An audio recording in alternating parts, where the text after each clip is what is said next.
cycle. Men and women, you have to win back the young people in Ireland. The abortion industry has a predatory business cycle. And their goal is to trap young people in it. 2 months ago, a report was released in America, and this was a strategic plan that was made for the abortion movement in the United States and for abroad, for all the mega donors, the Warren Buffetts, the George Soros, how they could invest their money. Page 4 of this 92-page report I still have in my backpack outlines their goal. Their goal is to increase the supply and demand for birth control and abortion. That's what they're about. It's not about women's rights. It's not about helping women to succeed. It's about supply and demand for abortion and birth control. That means trapping young people into a continuous cycle. First, meeting young children as early as possible. In California, for example, it's in elementary schools. And many schools across the country in America, it's middle schools or high schools. It's meeting them, building a relationship with them. And it's very simple. When you're ready to have sex, you don't have to tell your parents, come to us. The goal is for young people to have sex as soon as possible. Because every time they walk into those Planned Parenthood doors, into that abortion facility doors, they make money. Birth control, STD test, STD screening, maybe switching to a different type of birth control because the one type of birth control didn't make them feel that great because it's carcinogenic. They have a plan because they know when that moment of crisis strikes, when that birth control that she thought was really effective but wasn't as effective as she thought it was going to be, when that birth control fails, they know who she'll turn to. It's them. They're her friends at Planned Parenthood. We know this. Former Planned Parenthood workers, former Planned Parenthood directors have told us this. One friend of mine said that their goal in Dallas was to have 4 abortions for every woman. That was their profit model. That is their goal. They want to trap them in this cycle. And in the meantime, while they're making these decisions, these poor decisions, being trapped and stuck into this cycle, Planned Parenthood, the abortion lobby, make profiting off them every time they walk in the doors. In the meantime, what are they hearing? What are they hearing from their peers? What are they hearing promoted by the complicit Irish media? What are they hearing online? The old school rhetoric. My body, my choice. It's a baby, it's not a baby, it's just a fetus. Keep your rosaries off my ovaries, right? The one that gets shouted at me all the time is women's rights are under attack, stand up, fight back. It's a very pithy protest song, there we go. We have to stop and interrupt this cycle. We have to take away the abortion industry's most sought after clients and provide them with the real help they need.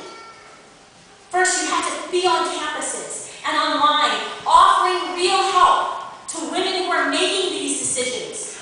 Women and men who are making these decisions to engage in sex outside of a committed relationship.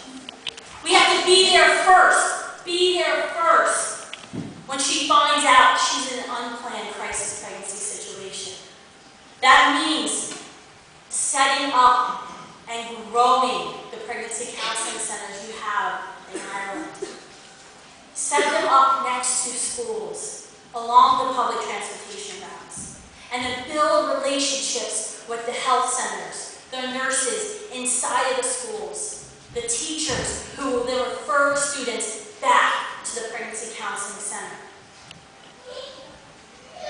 Second, you've got to confront and address this issue of media bias in Ireland. You have to stop them from advancing the abortion lobby's agenda. You can't allow them to paint your narrative, to paint you. You tell them who you are. You have to expose and fight this bias. Be strategic. Be strategic. Start your own media channels. You need a press, a free press that is not beholden to the abortion lobby. And the third thing you have to do to interrupt this cycle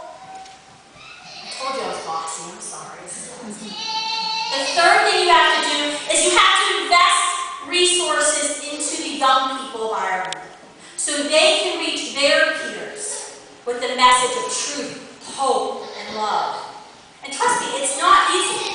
It wasn't actually until 12 years ago at Students for Life, until we launched full-time in the United States, that we actually had a full-time pro-life organization dedicated to equipping and training and mobilizing young people. It never happened before. Why? Because every time someone would say, we need to do something about those young people, someone would say, sure, I'll hire a youth outreach coordinator, and there would be one person in an organization of many.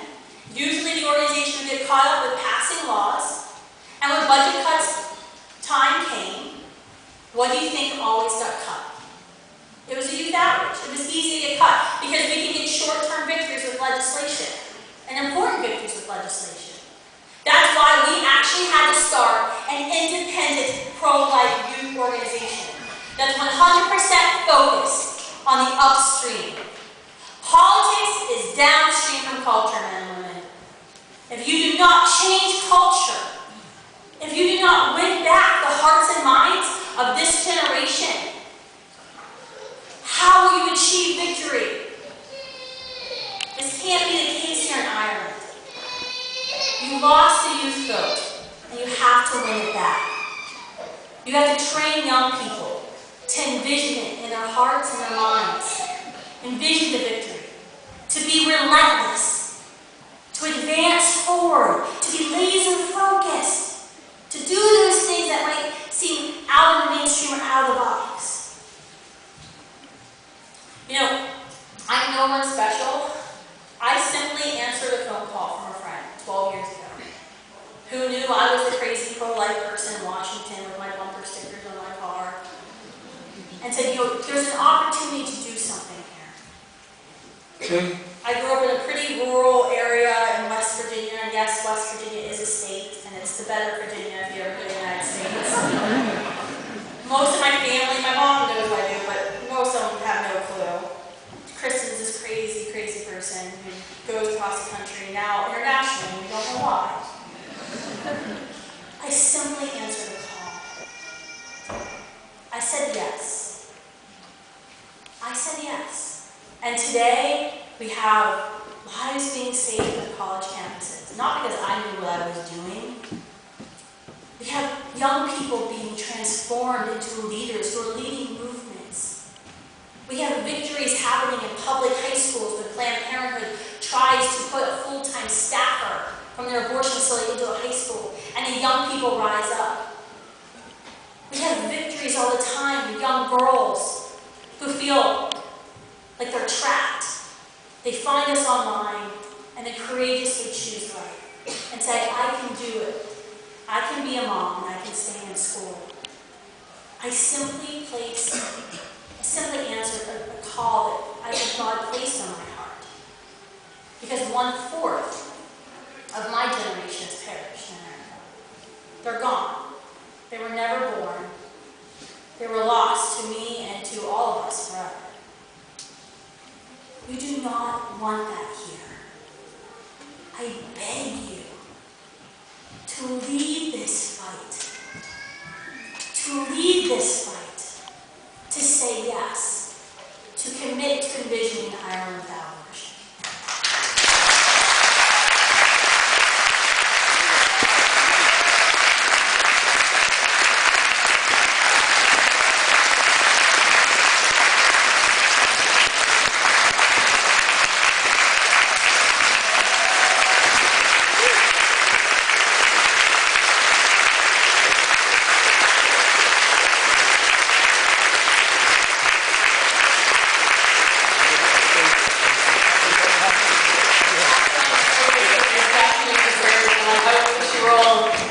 Really taking note of all the positive things that you can do. We're going to wrap up now in the next few minutes with some really important announcements.